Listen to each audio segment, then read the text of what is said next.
आग लागली किंवा शॉर्ट सर्किट झाले किंवा सिलेंडर लीक झालं काही होऊ शकतं ते तुम्हाला रूममध्ये आले तुम्ही म्हणणार आता एवढ्या याच्यात शोधणार प्रत्येक सिलेंडरचा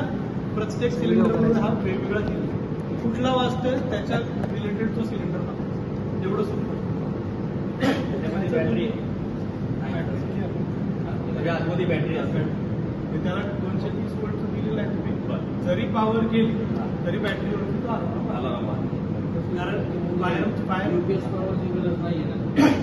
तुम्ही तुमच्याकडे युपीएस असेल तर आम्ही रेकमेंड करतो युपीएस घ्यायचं काही ठिकाणी युपीएस देत नाही म्हणून आम्ही 230 वोल्टचं देऊन बॅटरी पण देतो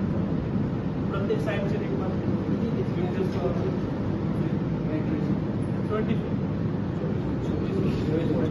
12 वोल्टच्या 2 बॅटरी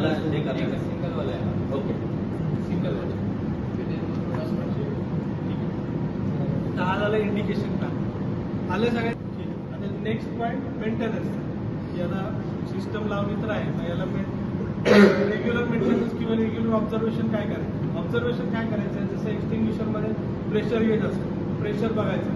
दर 10 दिवसांनी 15 तुमची काय जी फ्रिक्वेन्सी असेल त्याच्या हिशोबाने हा काटा बघायचा सेंटरला आहे त्याच्याकडे 2 प्रेशर गेज असतात एक तर सिलेंडरवरती आणि एंडला जिथे ट्यूब एंड होते तिथे पण प्रेशर गेज ठीक आहे तर दोन्हीकडे प्रेशर सेम आहे का हे सगळं बघायचं हा पॅनल हेल्दी दाखवतोय का काय माल फंक्शन दाखवतोय काय ते बघायचं पॉवर बंद तर नाही केला कोणी ठीक आहे बॉल वॉलची सरांनी बघायला सांगितलं बॉल वॉल बंद वगैरे चालू होईल आम्ही आता इथे लॉक लावणार आहे तरी पण एक ऑब्झर्वेशन मध्ये ठेवायचं हा बॉल वॉल चालू आहे मेन प्रेशर आहे तुम्हाला प्रेशर असला पाहिजे 24 तास प्रेशरच नसेल तर तो गॅस बाहेर येणारच आणि मेकॅनिकल सिस्टम असल्यामुळे याचं काय काही ग्रेसिंग करा ऑइलिंग करा असं काही मेंटेनन्स राहत नाही फक्त व्हिज्युअल इन्स्पेक्शन असतं प्रेशर बरोबर आहे की नाही ठीक आहे इथपर्यंत कळालं सगळ्यांना आता इन्सिडेंट झाला बाहेर झाली गॅस पण डिस्चार्ज झाला तर पुढे काय करायचं पुढे तुमच्या सिनियर्सला इन्फॉर्म करायचं आहे आमचा एखादा माणूस येईल तिथून ट्यूब करून सिलेंडर घेऊन जाईल रिफिल करून लावेल जी ट्यूब आहे आता तुम्ही म्हणलं 150 मीटर ट्यूब लावली ती अख्खी चेंज करायला लागणार नाही जिथे ते फुटलेलं असतं तेवढंच कट करणार एक कनेक्टर तिथे लावून पूर्ण ट्यूब आपली फक्त सिलेंडर रिफिल सिलेंडर किती वेळात खाली होतं सिलेंडर लगेच आता 15-20 सेकंड सेकंड म्हणजे कॅपॅसिटीनुसार तो म्हणजे आता मी म्हणताय की 6 केजीचा लावतो 6 केजीचा कसं किती वेळात खाली थोडं अजून जास्त 40-50 सेकंड म्हणजे 1 मिनिटाच्या आतमध्ये तुमचं हो कारण कसं आहे या केसमध्ये तुमचा अलार्म कंटिन्यू वाजत राहतो नाही हा सिलेंडर आहे ना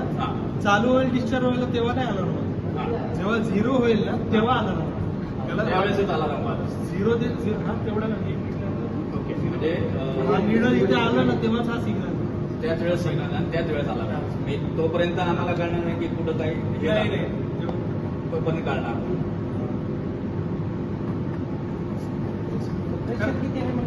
15 जसं आपलं पावडरचं एक्सटिंग्विशन मध्ये 15 बार असतं ठीक आहे घ्या ना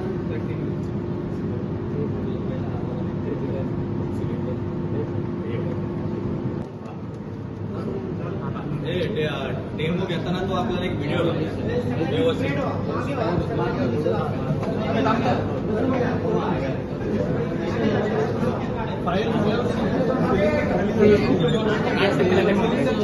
खाली बसा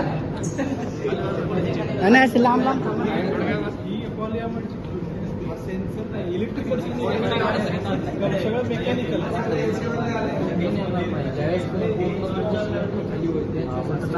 आपल्याला काही 15 मिनिटं नाही लागत सेकंडचा मॅटर एवढं 30-40 सेकंड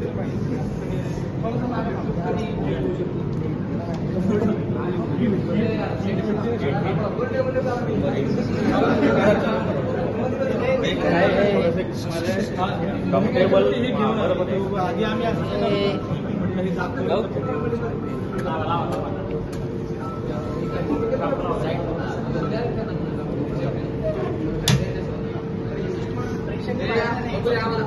साईडला लावलं साईडला गेले जोक साईडला गेली खाली नाही गेले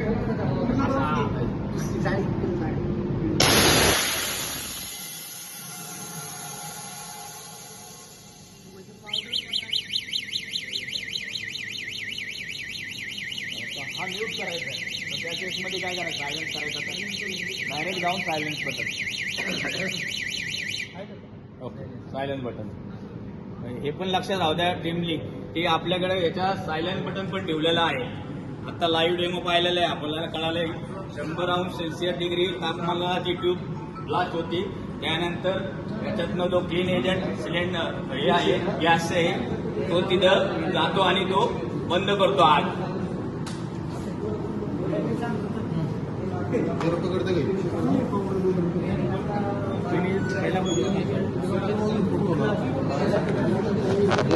नाही आता ज्योत या साईडला आली तर त्या साईडला फुटतं म्हणजे त्याला त्या साईडची स्प्रे वरती चेंज केला पाहिजे.